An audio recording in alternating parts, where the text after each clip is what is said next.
UN Chief Antonio Guterres says he's appalled at a recent report on the atrocities committed in the country. The UK embassy has also expressed horror at the brutal violence. More details have been emerging following a UN report on the latest violence committed during the country's ongoing civil war. The report states more than 230 civilians were killed over a 5-week period earlier this year. Some were hanged from trees, others burnt alive in their homes. The UN report blames South Sudan's government forces and their allies for the violence. The UN is calling for those responsible to be brought to justice. The report places the latest peace deal in doubt. South Sudan's rival parties recently signed a ceasefire which has already been violated by both sides. Well, the U.S. has threatened sanctions against individuals in South Sudan who threaten the peace process. For more on that, I'm joined from Washington by Daniel Renches. Daniel, so what's the latest? What's the response from the United States following the UN report on atrocities committed by the army?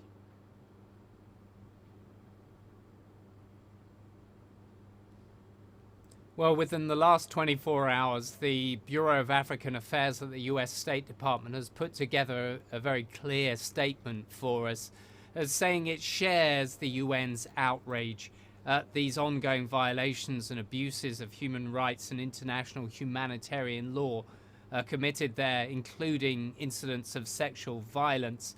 And it says we join with the UN in demanding justice for the civilians deliberately and ruthlessly attacked in South Sudan by SPLA and other forces.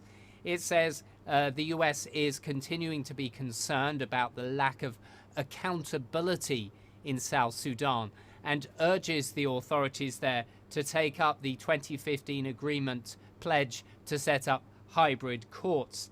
And it says that it continues to support the UN in imposing an arms embargo on the region and urges other regional players and the international community to adhere to that to ensure that the harm to civilians is somewhat minimized. Well, the U.S. already has sanctions against South Sudan with the threat of more to come. So when will that decision exactly be made?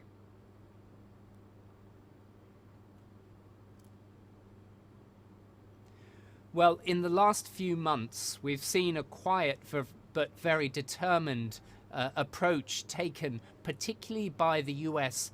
Treasury Department, that has provided a lot of new tools, not only to its own institutions, including the Department of Justice, the State Department and others, but also to banks themselves, basically saying that the banks have responsibilities to do due diligence to ensure that they are not doing business with human rights offenders and with those seeking to launder money taken from state coffers.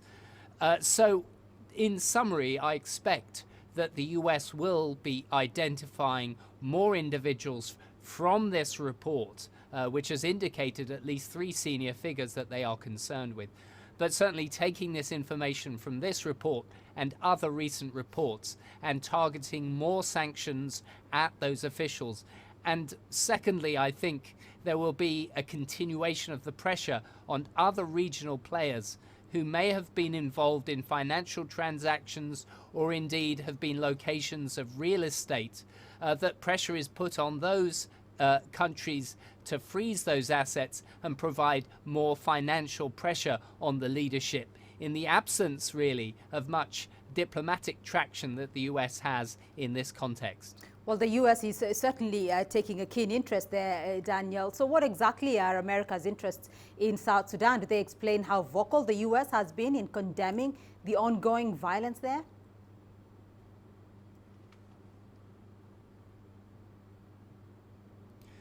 Well, when the Trump administration came in, obviously it needed to find its feet in terms of not only the Africa portfolio, but also in terms of how it would approach human rights issues. And we know that the United States, in a sense, has an historic responsibility here in that it was really one of the countries that was very much involved in the creation of the world's newest country and has now seen the deterioration of conditions in that country to the point where it's pretty virtually a failed state. and is unable to support even the most basic elements of human rights and human dignity.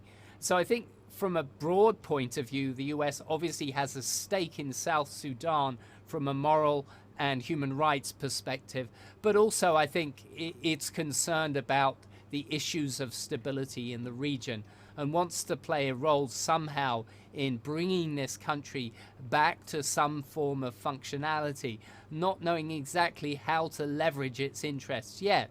But I think this focus on the financial side is definitely a sign of America's determination to find ways to put pressure on that leadership to act much more responsibly than it has been. All right, Daniel Wrench is joining us there from Washington. Thank you.